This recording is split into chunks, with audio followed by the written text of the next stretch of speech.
prove equal to the task.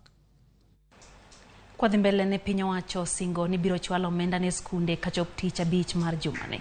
Jatend migawo mar somo Machogu wacho ni maromo shillings bilion 28 idhi gol mana mar chwalo ne sikunde primar mathurka, junior secondary kachiel kod secondary mag pachuka. Machogu loso kana olimo sikund primar ma Kametho mantiere Rieda e county ma Siaya, kama bindo chiwo maromo shillings milion 2 mano machwalo dongruok mar Kametho primary. Machogu noten gi jatend migawo ma tudruok Elido Walo ma ojiwo chenro mar pith mar yiende e skundego. The new funding model is that those from poor backgrounds will be able to get access to scholarships. 70% government will pay for them. And the other 29% government will be able to provide the loans.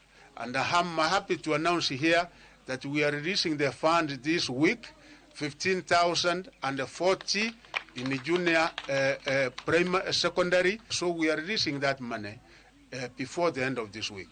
The other money that the government is also going to release before the end of Friday, before the end of this week, is a capitation for senior secondary schools, where government gives 22,240 per child. We are also releasing that money before the end of this week to all our schools countrywide.